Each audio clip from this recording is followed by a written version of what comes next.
This is for, excuse me, someone left this That's here. lens. You can put it up with those ones. Lens. It's not going to stay. Okay. Okay. There's a lot of wires. I think they're in front of the couch. Good morning, everyone, and thank you for joining us to hear from Judge Persky. I am Ladaris Cordell. I'm a retired Superior Court judge from Santa Clara County and one of the spokespersons of the No Recall of Judge Persky campaign. There are two campaigns against the recall. One is the campaign sponsored by Judge Persky, Voices Against the Recall. The other is a campaign formed by a group of women with extensive backgrounds in criminal law, criminal procedure, constitutional law, social activism, civil rights, social justice, and criminal justice reform. We formed our campaign to oppose the recall and to aggressively speak out on matters on which the judge cannot. Our campaign is No Recall of Judge Persky, and our website is www.norecall2018.org. This is Judge Persky's opportunity to speak to you and for you to ask him questions.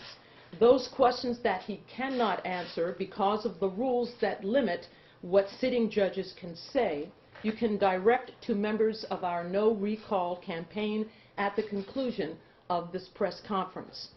We have provided to you handouts from our website that spell out in detail the falsehoods that are being perpetuated about Judge Persky and his time on the bench by the recall campaign. The recall campaign, one that has had nearly 2 years to spin its false narrative without any opposition until now, has been stunning in its dishonesty. The spokespersons of the recall, while they have no background or experience in criminal law or criminal procedure, know better. They know that this recall is a threat to judicial independence and that their vindictive attempt to recall Judge Persky is pulling us back into the world of mandatory minimum prison sentences that resulted in mass incarceration of the poor and people of color. They also know that this recall has nothing whatsoever to do with the Me Too movement, but that has not stopped them from co-opting it. The recall has raised more than $1 million to spend on one judge who made one lawful decision. We urge the voters of this county to get the facts and vote no on the recall of Judge Persky. I now have the honor of introducing Judge Aaron Persky, a fair, honest, and respected judge who has served with integrity on the Santa Clara County Superior Court for 14 years and who we believe will continue to serve for many years to come. Thank you.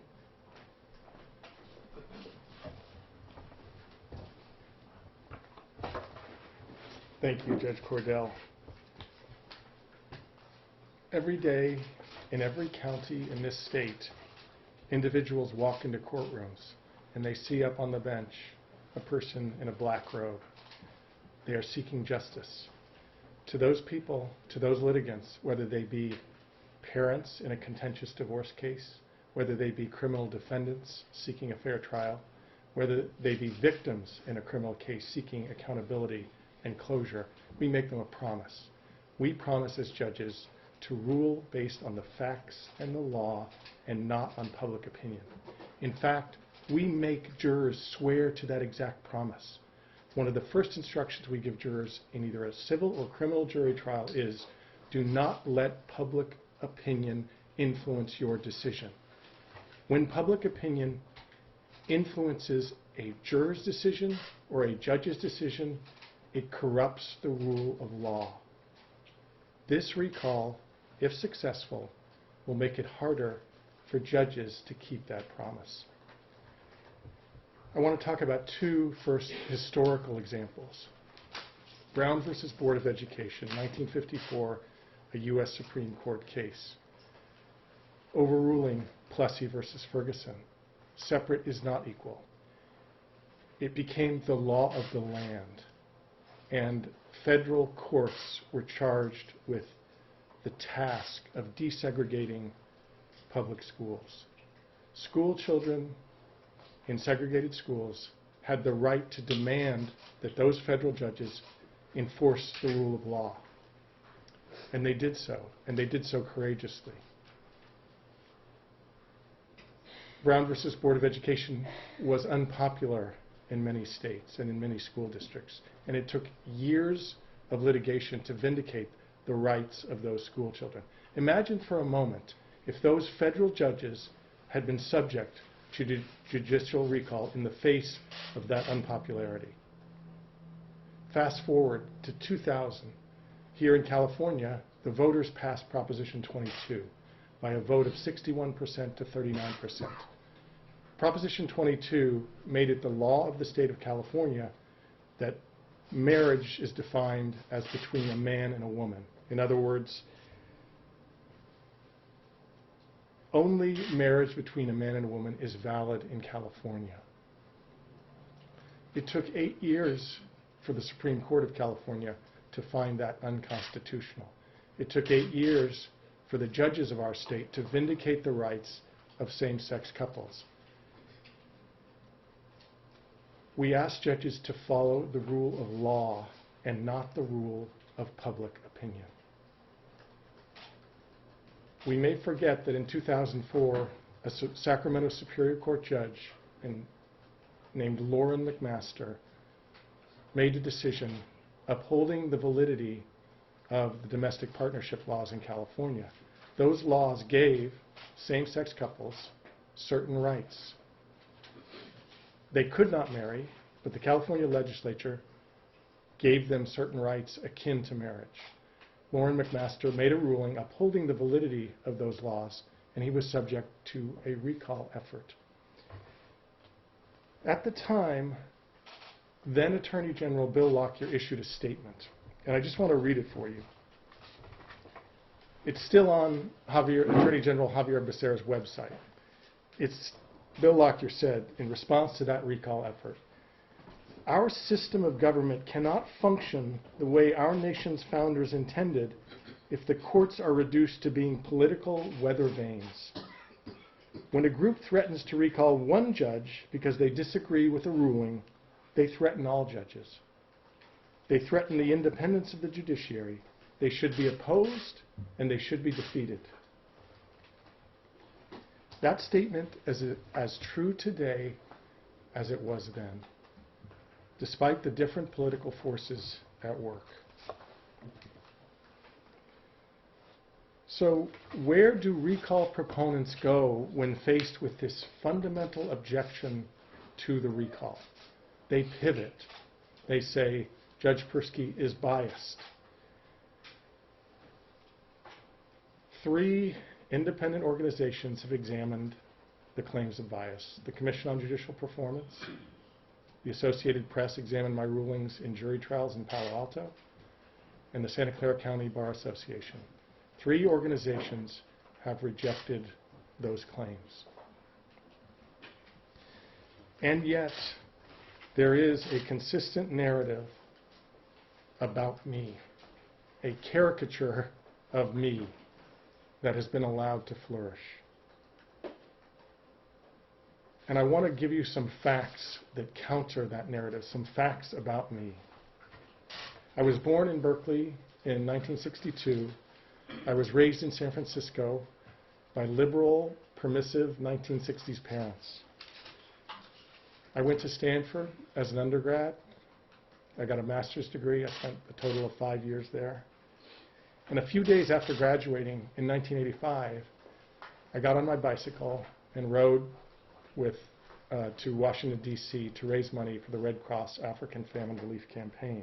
In fact, it was the Palo Alto chapter of the American Red Cross that sponsored our ride. When I got to Washington, I looked for a job. My first job was as a bike messenger. And I looked for a job, and I did get a job at the U.S. Department of Commerce for the International Trade Administration and worked for the federal government. I returned to California to attend law school at UC Berkeley. And after law school, I joined the law firm of Morrison Forster. And I was attracted to that law firm because they had a reputation, a progressive reputation. They rewarded pro bono work by their associates. They credited pro bono work to the billable hour requirements of their associates. And when I joined Morrison & Forster, they let me do pro bono work.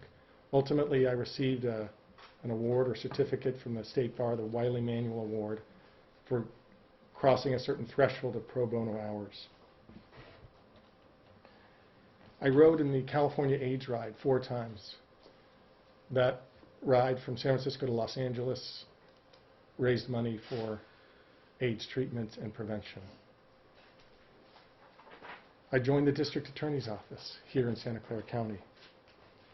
While there, I prosecuted sexually violent predators. I served on the Santa Clara County Network for a Hate-Free Community. I served on the board of the Support Network for Battered Women. I was appointed by Gray Davis in 2003 to the Santa Clara County bench, and I've served in the civil, criminal, probate, and family divisions of the court.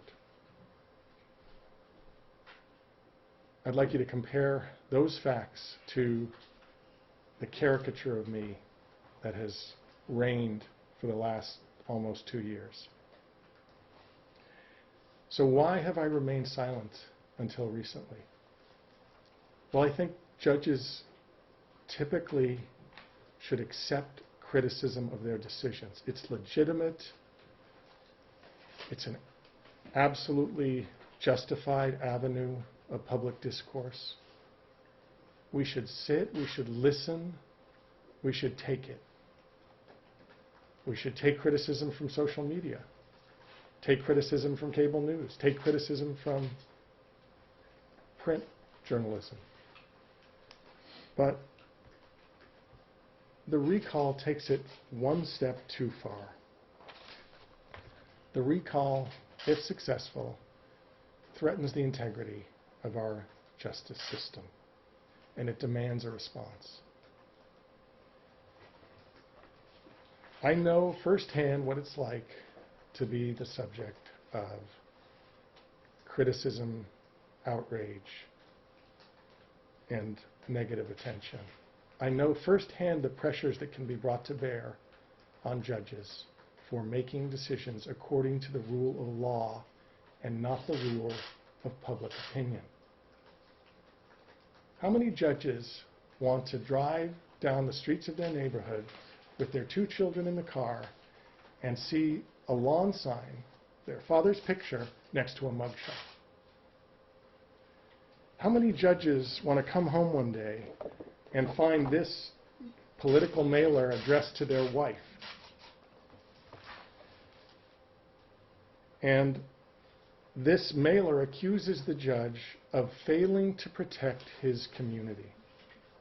This is the political playbook for those who want to oust judges, whether it be at the trial court on a recall or whether it be a state Supreme Court justice.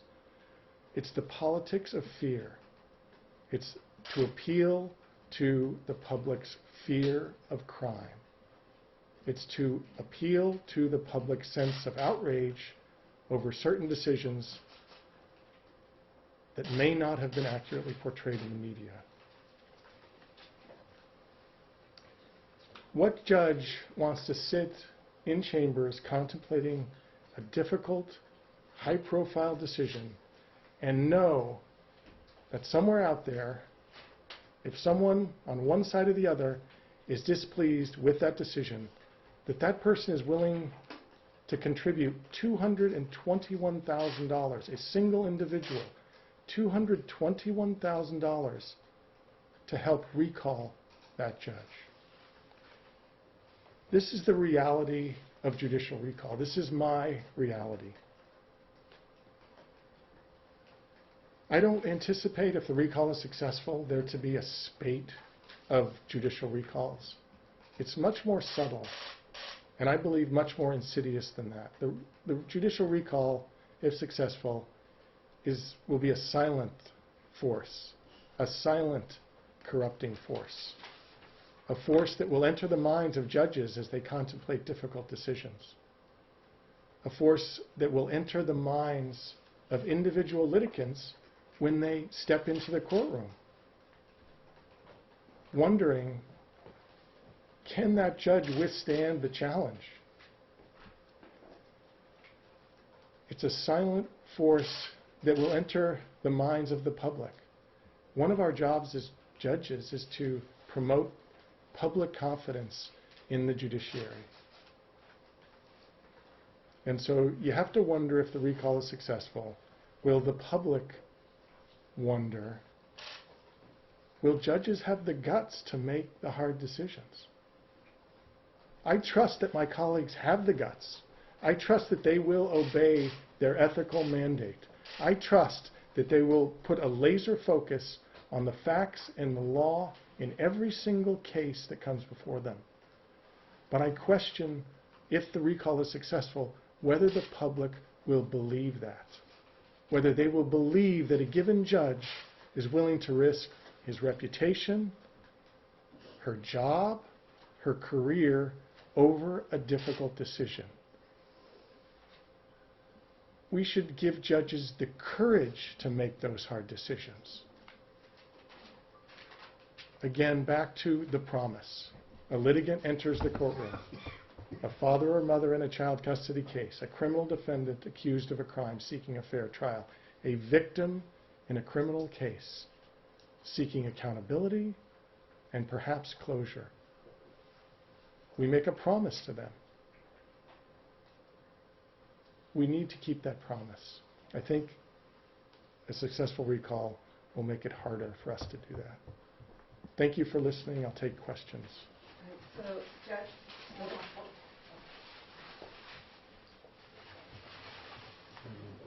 so I'll call on people. We'll ask people to ask one question and then give other people a chance before we come back to a second one. Yes, please. Just wanted, knowing what went on this last 2 years, if you have to impose sentence again, let's say that go back, would you do the same sentence or would you change the time that you gave Dr. The case is pending. As a judge, what I do all day is tell people to follow the rules. And the canons of judicial ethics require judges to stay completely mum on any pending case, and that includes a case on appeal. The Brock-Turner case is on appeal. So I cannot answer that question. I'm not going to break the rules, the ethical rules that I'm bound by. If you do happen to lose, what do you plan to do? Have you thought of like a contingency plan? That's a great question. I've thought about several things. I don't know. I haven't made any decisions. I'm focused on this effort. I'm going to put everything I can into this effort, and we'll see what happens on June 5th. Really what I'm asking voters to do is stop and think about the issue, about the implications of the recall. Judge? Sorry, go ahead. Yeah.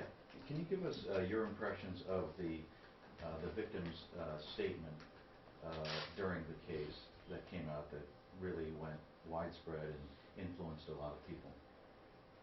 Again, because the case is still pending, I can't comment on the case. I think that would be a comment on the case.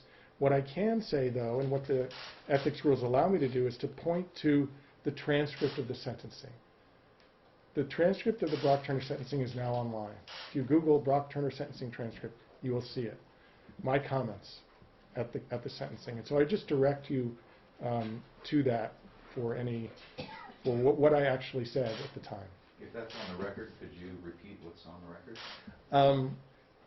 Because it's been 2 years, I don't think I can do that faithfully. So I'd rather just rely on. And seriously, you can Google it in 5 seconds. You'll be reading it.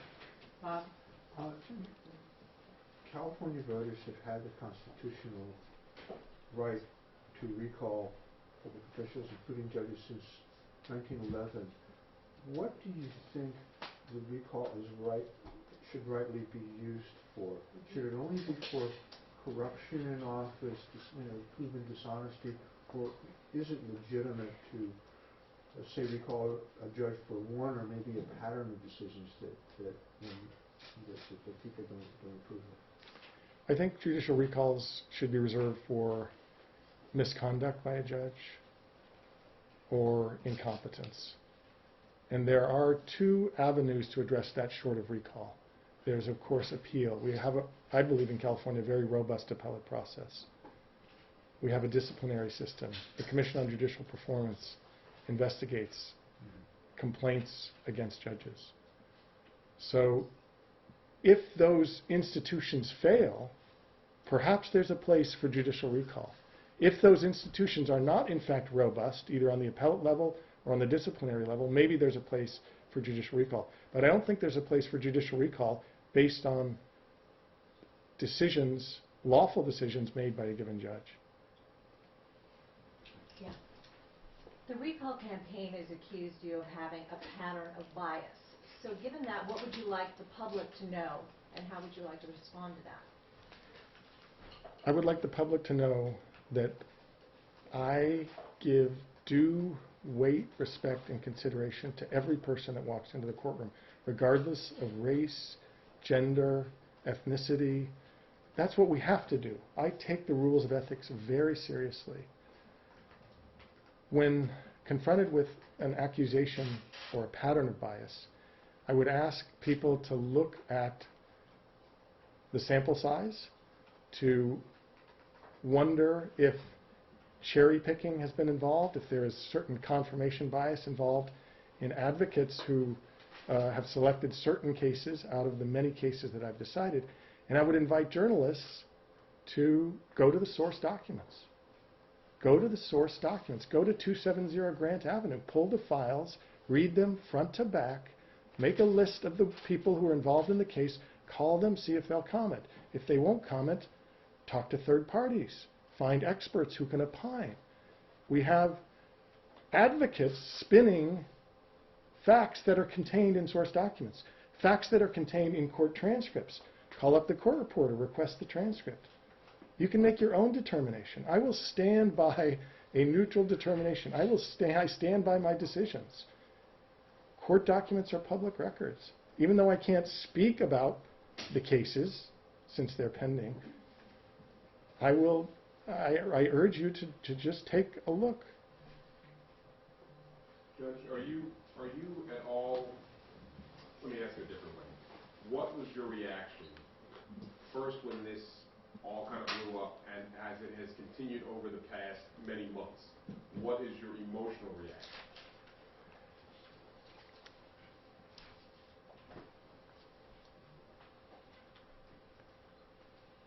I would say initially disappointment. I would say it's just not, it doesn't feel good to be on the receiving end of so much negative attention. I remember a few days after the sentencing, I was sitting in my chambers and I got an email, and our court email addresses are sort of presumptively private. You can probably figure them out, as many members of the public have. And I'm sitting in my chambers and I get an email that said, "Dear Judge Persky, how does it feel to be the most hated man in America?" And then it said something that I can't repeat publicly. So when you get that, there's a visceral reaction, and that negative attention influenced my family as well. It's influenced my job. It has permeated my life for the last 2 years. But again, I'm at peace with public criticism up to a point of recall because of the collateral damage that I think this recall, if successful, will do to our criminal justice system. Does anyone know? Yeah. You mentioned the sense of appeal to a sense of outrage by the recall campaign. To the extent that that outrage is legitimate, could you speak to that outrage? Sure. I think that the underlying passion recall proponents is absolutely genuine. I think women are frustrated by how they're treated in society, how they're treated by the criminal justice system. We know that sexual assault is underreported, and so that passion is genuine. It needs to be expressed. One positive aspect of this whole recall is that it's become a larger public conversation about what do we do about it. And I think that's positive. I think, though, that when people are exposed to limited information, let's call it the Twitter version. I don't do Twitter, so I think they expanded the number of characters they're allowed to use. But if you give people a Twitter version of a case in a certain way, that can spark outrage. And I would simply say that let's use that passion not for judicial recall, let's use it for a constructive, productive purpose. So this raises the question of whether the office of a judge should be an elected office. In some ways it relates to public opinion. And so is your question... Well, my question is, what is your opinion on that? I think California has a good system of selecting judges. The vast majority of judges, Superior Court judges in California, are appointed by the governor in the first instance. There are so-called open seat contested elections when judges retire at a certain time in the election cycle. There are rarely contested judges where a sitting judge will face a challenge. So we have a hybrid system. Most are by appointment, and when a judge is appointed by the governor, that judge goes through a fairly thorough vetting process. And ultimately, the governor makes a decision whether or not to appoint. Again, that's, I think, I'm going to say, well over 90% of Superior Court judges in California get to be a judge in the first instance that way. Then we are subject to re-election, and there are contested open seat elections. So that's a safety valve. If the gubernatorial appointment process becomes overtly political or ends up with judges who aren't doing their job, there's a little bit of a safety valve. So I think California has a good system for judicial appointment. I think there's a place for judicial elections. But when, and one other, I think, important distinction between a recall and a classic judicial election is that if two judicial candidates are running against each other, they're subject to very strict ethical rules about misrepresentation, about conduct in the campaign process. And in a recall proponent is not subject to those ethical restrictions.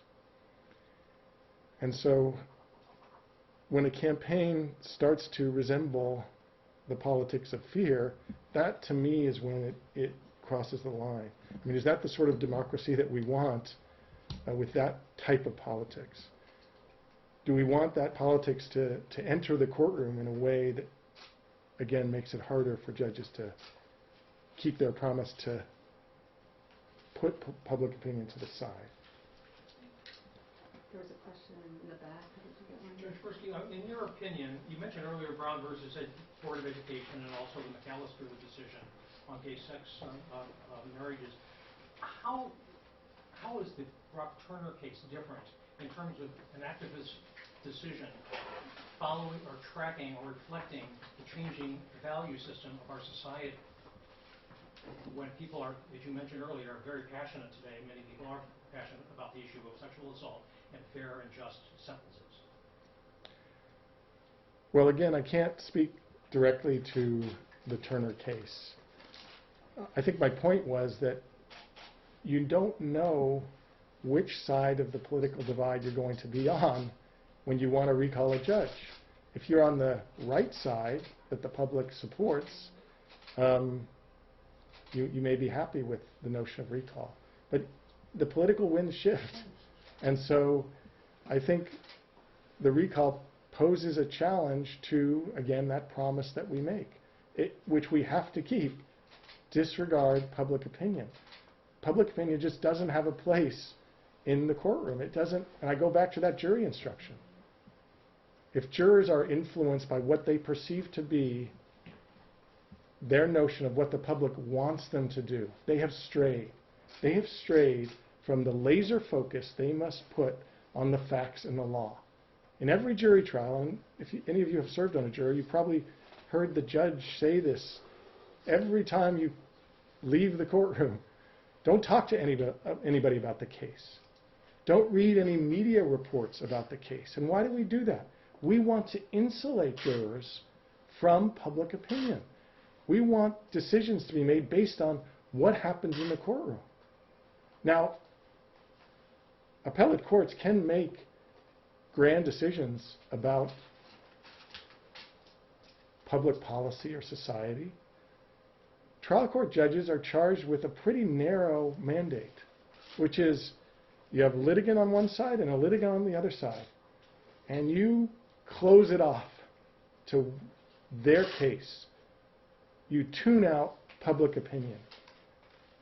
They say, you know, justice is blind, so if we look at the litigant on this side and they're wearing a fancy suit, that really doesn't have bearing on the strength and merits of their case. If we look to the litigant on this side and it's a gang member who has tattoos, we need to tune that out because it really doesn't have a bearing on the facts of that particular case. So that's our job at the trial court level. And I think there is a distinction with appellate court decisions. We are at a time now where accusations have come to equate conviction, and due process seems to not be taken as seriously in the passion of public opinion. Could you share with us your thoughts about the recall effort and the threat to due process? Sure. Due process is a guarantee. It's enshrined in our Constitution. And we have to be able to give people due process without fear of losing our jobs, without fear of what may come from that decision. Otto Kaus, who was a California Supreme Court justice, spoke famously about what he called the crocodile in the bathtub. And he said something to the effect of when an appellate panel is sitting around the table discussing a case that's high profile, that they all know it's going to make the papers, they all know there's going to be perhaps outrage, disappointment that will be publicly vented. Justice Kaus said, it's like there's a crocodile in your bathtub. You do your best to ignore it, but it's there. And we can't let the crocodile endanger due process. And I would argue that it's no longer a crocodile. It's in the age of social media where information is transmitted so quickly without the vetting that we relied on traditional media to apply in days gone by. The crocodile has become the dragon in the bathtub. And it's our job as judges and justices to ignore the dragon. I think the recall makes it harder to do so. Judges are afforded, a certain degree of discretion in sentencing decisions. Do you think that judges' discretion should reflect community values, considering judges are appointed by governors and not the community? A judge's discretion is limited by the statutes, the Constitution, and the rules of court. I've searched those, and I've never seen in any of those documents community values or public opinion. In fact, I've seen the exact opposite in the ethical rules that judges have to follow. Don't let public opinion influence your decision. So the notion that judges should somehow quantify community values, a difficult task in the first place, and then apply those in a court of law to litigants, individual litigants who are seeking fair justice, I think that's wrong. And I don't see a principled justification for doing that. We can't do it ethically. I don't think we should do it. It's up to the legislature to make laws. It's up to the judges to enforce those laws. Two-part questions. We never heard from you. How did you come to the decision of sentencing Brock Turner to 6 months in jail? What do you base that on? And secondly, do you see this recall as a witch hunt? I'm going to refer the first question to my sentencing transcript, consistent with what I've said before about the ethical rules that apply to pending cases. And I just think the recall is misguided. I just think that you take all that energy and passion that's been put into the recall movement and apply it somewhere constructive.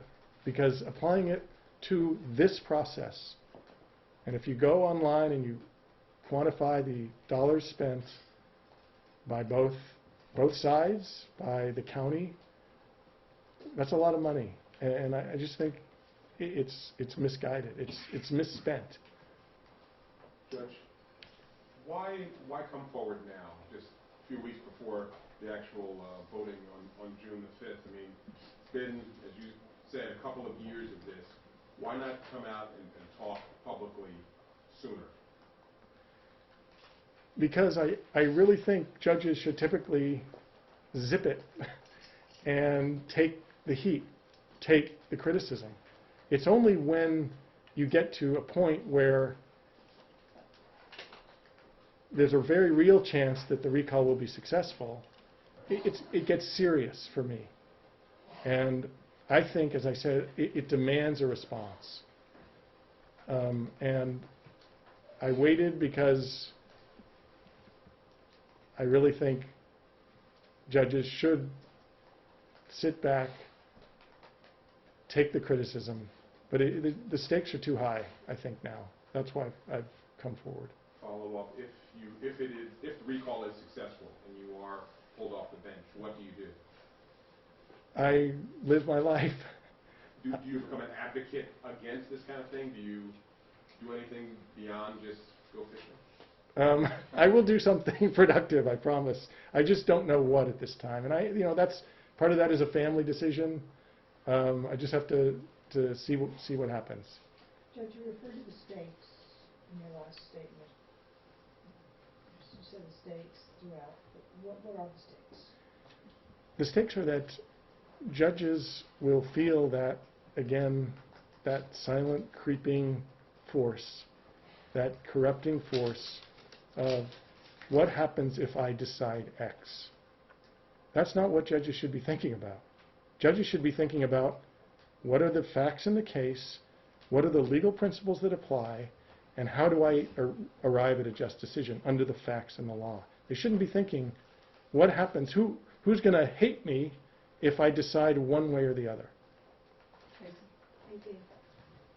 If you win, Judge, how is it that you could hear criminal cases again, given that some jurors, potential prospective jurors, refused? I think with time, that issue will go away or resolve itself. So I think it's just the pacifying effects of time on the process, which would allow me to hear criminal cases again. One question, Your Honor. You mentioned that your opponents to the $1 million war chest. What would you say yours is? I'm going to refer you to because I don't want to give you the wrong information. I don't know the exact dollar figure, but we had a campaign finance statement that was due April 26th, I believe. And it covered the period from January 1 to April 21. And my political committee, I believe, at the end of that process through April 21, had about $83,000 cash on hand. Now, we had spent other money, and again, all of these filings are available publicly online, so you can tell where the money was spent, how much we raised, who we raised it from, if the contributions were $100 or more.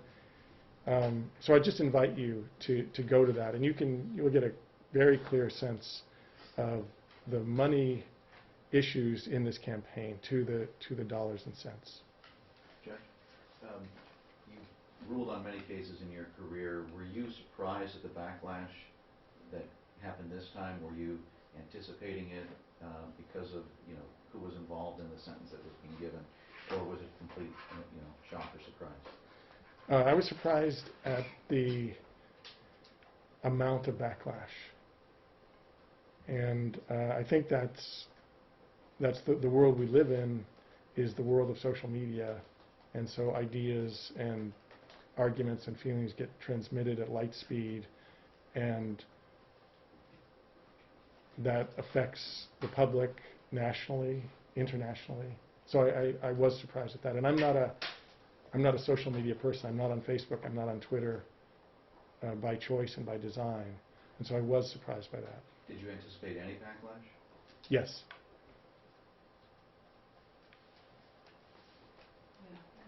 Oh, so back, sorry. In the aftermath of this case, we've seen the laws have changed. The governor signed, I think, in 16. So I'm a little puzzled about why we're here today.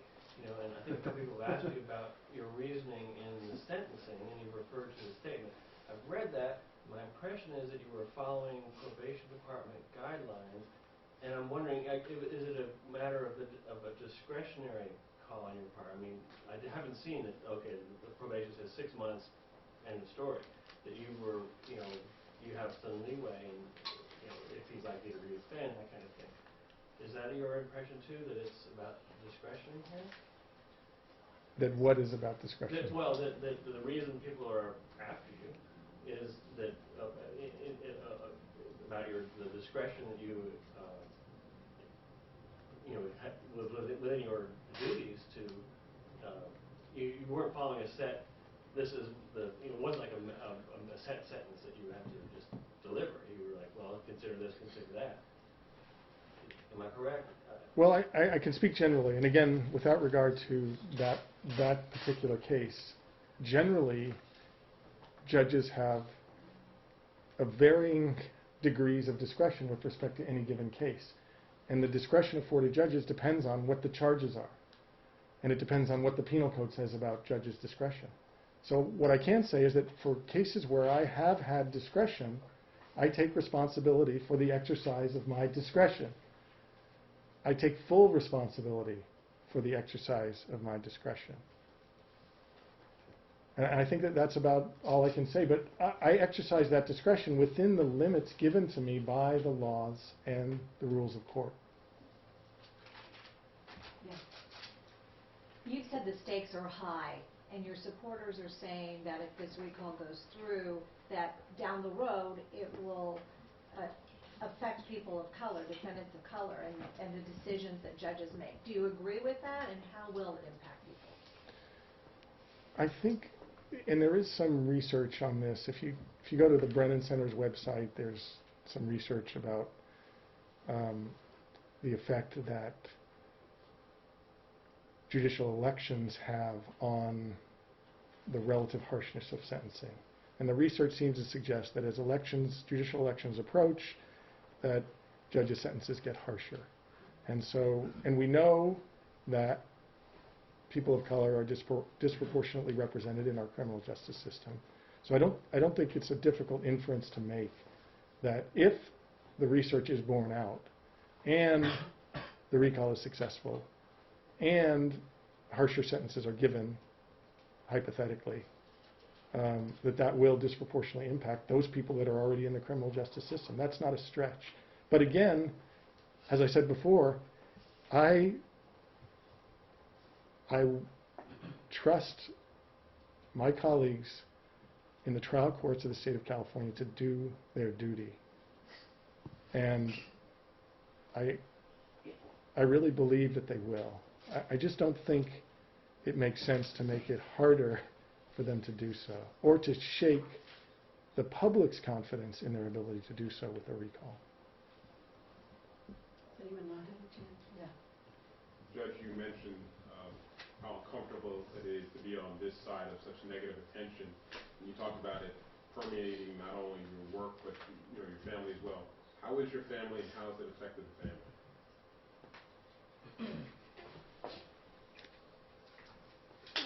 My family is good. I have 2 boys, age 7 and 9. And in a way, I'm lucky because they're at not the age of teenage scathing criticism. They're at what I call the age of curiosity. And so I've been able to insulate them from the negative impacts of this recall. My son, my 9-year-old son, did in one of his after-school programs. He came. I picked him up one day, and he had seen a pro-recall piece, and he just started asking me about it. I just tried to explain it to him in a way that he would understand. And but what I've tried to do is just completely insulate my children from everything about the recall. With respect to my wife, that's been very difficult, and in part because we're in the community, and everyone knows about this, and some people feel very strongly and negatively towards me as the result of my decision. And so that puts her in a very difficult position, and it's a position of sort of not knowing where people stand, and not knowing how they feel about you, and not knowing if the way they feel about her husband is going to affect how they treat her kids. So that, it just creates this level of anxiety and uncertainty that we've just had to cope with.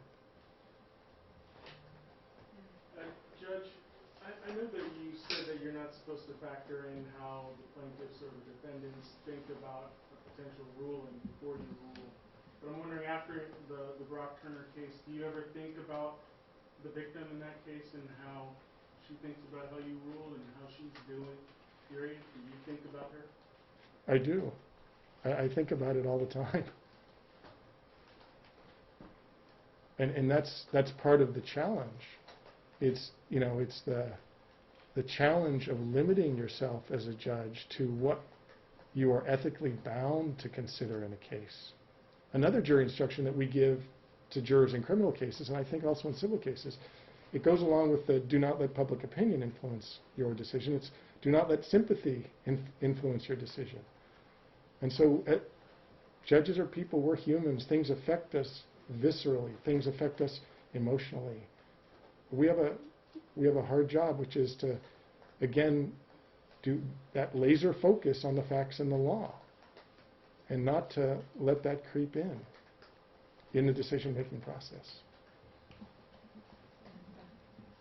You mentioned earlier that judicial recall should be reserved for the most heinous of misconduct and incompetence.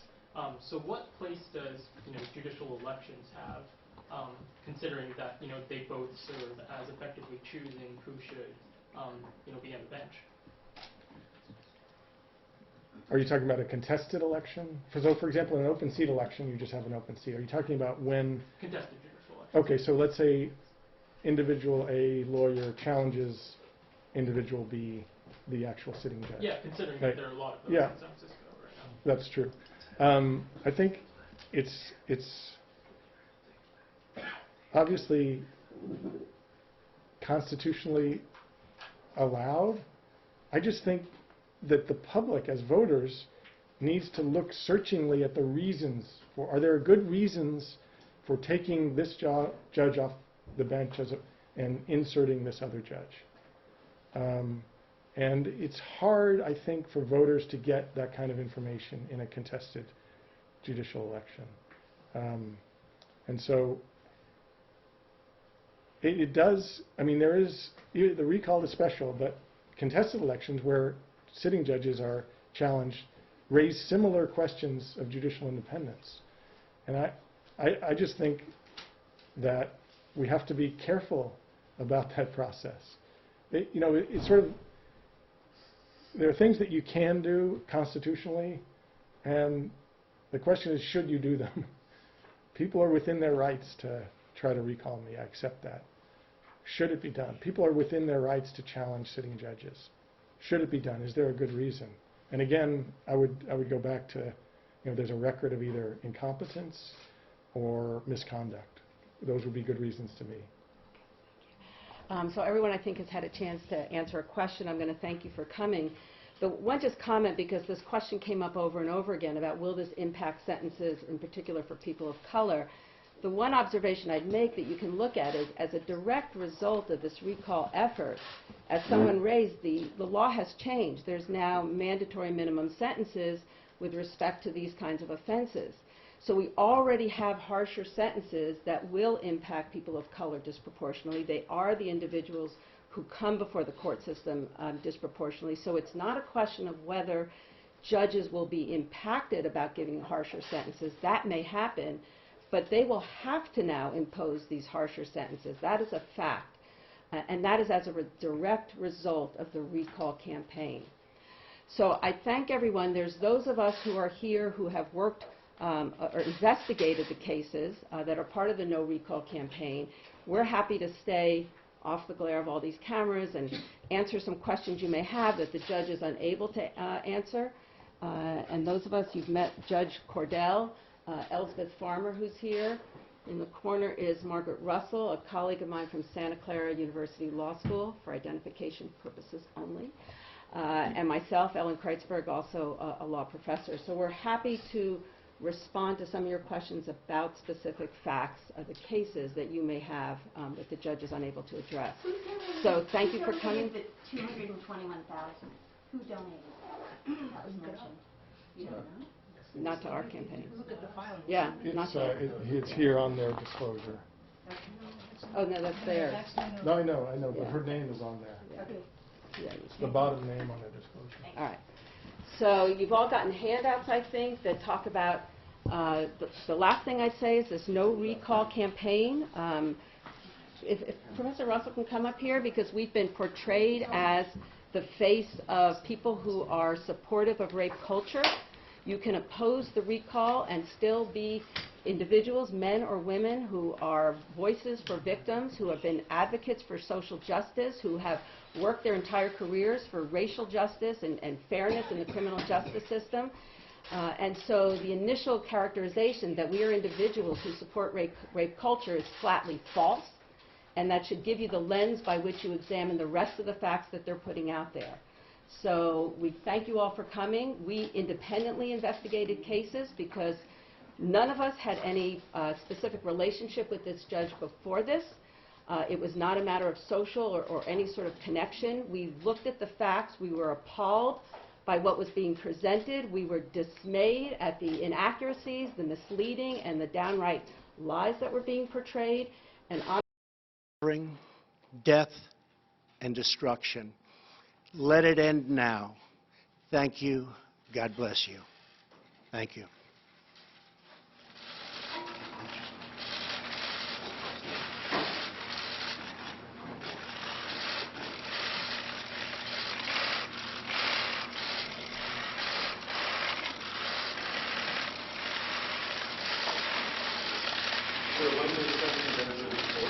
Thank you very much. This will make America much safer. Thank you very much. Thank you. Secretary Pompeo is right now going to North Korea. He will be there very shortly in a matter of virtual, probably an hour. He's got meetings set up. We have our meeting scheduled. We have our meeting set. The location is picked, the time and date. Everything is picked.